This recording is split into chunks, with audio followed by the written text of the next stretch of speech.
श्री कृष्णचंद्र से मिलने के लिए तथा भविष्य का कार्यक्रम निश्चित करने के लिए अर्जुन द्वारिकापुरी गए थे। जब उन्हें गए कई महीने व्यतीत हो गए तब एक दिन धर्मराज युधिष्ठिर को विशेष चिंता हुई। वे भीमसेन से बोले कि भीमसेन, द्वारिका का समाचार लेकर भाई अर्जुन अभी तक नहीं लौटे, और इधर काल की गति देखो, संपूर्ण भूतों में उत्पात होने लगे हैं, नित्य अपशकुन होते हैं, आकाश में उल्कापात होने लगे हैं और पृथ्वी में भूकंप आने लगे हैं। सूर्य का प्रकाश मध्यम सा हो गया है और चंद्रमा के इर्द गिर्द बारंबार मंडल बैठते हैं। आकाश के नक्षत्र एवं तारे परस्पर टकरा कर गिर रहे हैं। पृथ्वी पर बारंबार बिजली गिरती है। बड़े बड़े बवंडर उठकर अंधकार में भयंकर आंधी उत्पन्न करते हैं। सियारें सूर्योदय के सम्मुख मुंह करके चिल्ला रही हैं। कुत्ते बिलाव बारंबार रोते हैं। गधे, उल्लू, कौवे और कबूतर रात को कठोर शब्द करते हैं। गौएं निरंतर आंसू बहाती हैं। घृत में अग्नि प्रज्वलित करने की शक्ति नहीं रह गई है। सर्वत्र श्रीहीनता प्रतीत होती है। इन सब बातों को देखकर मेरा हृदय धड़क रहा है। न जाने ये अपशकुन किस विपत्ति की सूचना दे रहे हैं।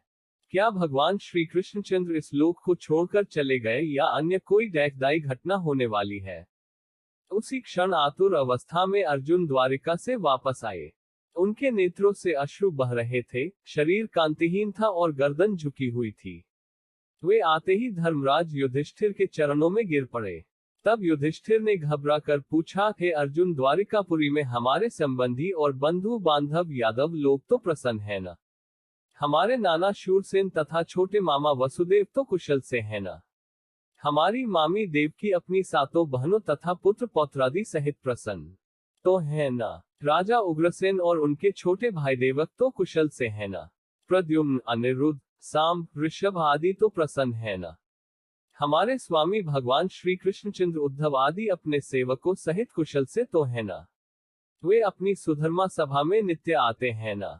सत्यभामा, रुक्मिणी, जामवंती आदि उनकी 16 सहस्त्र 108 पटरानियां तो नित्य ठन की सेवा में लीन रहती है ना?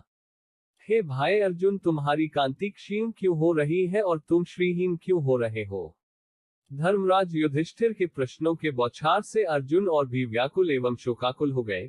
उनका रंग फीका पड़ गया, नेत्रों से अविरल अश्रुधारा बहने लगी, हिचकियां बढ़ गईं। रुंधे कंठ से उन्होंने कहा, हे भ्राता, हमारे प्रियतम भगवान श्री कृष्णचंद्र ने हमें ठग लिया। वे हमें त्याग कर इस लोक से चले गए, जिनकी कृपा से मेरे परम पराक्रम के सामने देवता भी सिर नहीं उठाते थे। मेरे उस परम पराक्रम को भी वे अपने साथ ले गए। प्राणहीन मुर्दे जैसी गति हो गई मेरी। मैं द्वारिका से भगवान श्री कृष्णचंद्र की पत्नियों को हस्तिनापुर ला रहा था, किंतु मार्ग में थोड़े से भीलों ने मुझे एक निर्बल की भांति परास्त कर दिया। मैं उन अबलाओं की रक्षा नहीं कर सका। मेरी वे ही भुजाएं हैं, वही रथ है, वही घोड़े हैं, वही गांडीव धनुष है और वही बाण है जिनसे मैंने बड़े बड़े महारथियों के सिर बात की बात में उड़ा दिए थे। जिस अर्जुन ने कभी अपने जीवन में शत्रुओं से मुहकी नहीं खाई थी, वही अर्जुन आज कायरों की भांति भीलों से पराजित हो गया। उनकी संपूर्ण पत्नियों तथा धन आदि को भील लोग लूट ले गए और मैं निहत्थे की भांति खड़ा देखता रह गया। उन भगवान श्री कृष्णचंद्र के बिना मेरी संपूर्ण शक्ति क्षीण हो गई है। आपने जो द्वारिका में जिन यादवों की कुशल पूछी है, वे समस्त यादव ब्राह्मणों के श्राप से दुर्बुद्धि अवस्था को प्राप्त हो गए थे और वे अति मदिरा पान करके परस्पर एक दूसरे को मारते मारते मृत्यु को प्राप्त हो गए।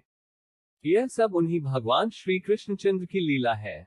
अर्जुन के मुख से भगवान श्री कृष्णचंद्र के स्वधाम गमन और संपूर्ण यदुवंशियों के नाश का समाचार सुनकर धर्मराज युधिष्ठिर ने तुरंत अपना कर्तव्य निश्चित कर लिया और अर्जुन से बोले, हे अर्जुन, भगवान श्री कृष्णचंद्र ने अपने इस लौकिक शरीर से इस पृथ्वी का भार उतार कर उसे इस प्रकार त्याग दिया, जिस प्रकार कोई कांटे से कांटा निकालने के पश्चात उन कोनों कांटों को त्याग देता है। अब घोर कलियुग भी आने वाला है, अतः अब शीघ्र ही हम लोगों को स्वर्गारोहण करना चाहिए।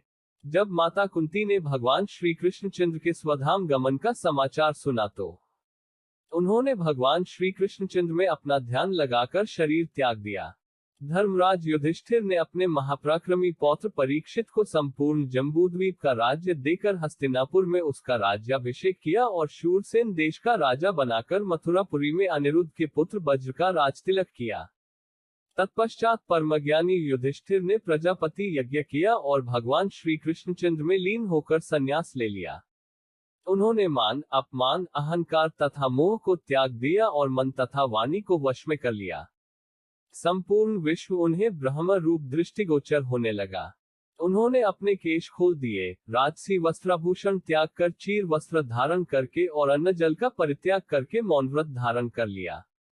इतना करने के बाद बिना किसी की ओर दृष्टि किए घर से बाहर उत्तर दिशा की ओर चल दिए। राजा संसार की अनित्यता का विचार करके द्रौपदी तथा भाइयों को साथ ले हिमालय की तरफ महाप्रस्थान के पथ पर अग्रसर हुए। उस महापथ में क्रमश द्रौपदी, सहदेव, नकुल, अर्जुन और भीमसेन एक एक करके गिर पड़े। इससे राजा शोकमग्न हो गए। तदनंतर वे इंद्र के द्वारा लाए हुए रथ पर आरूढ़ हो दिव्य रूपधारी भाइयों सहित स्वर्ग को चले गए। वहां उन्होंने दुर्योधन आदि सभी धृतराष्ट्र पुत्रों को देखा। तदनंतर उन पर कृपा करने के लिए अपने धाम से पधारे हुए भगवान वासुदेव का भी दर्शन किया। इससे उन्हें बड़ी प्रसन्नता हुई। यह मैंने तुम्हें महाभारत का प्रसंग सुनाया है। जो इसका पाठ करेगा वो स्वर्गलोक में सम्मानित होगा।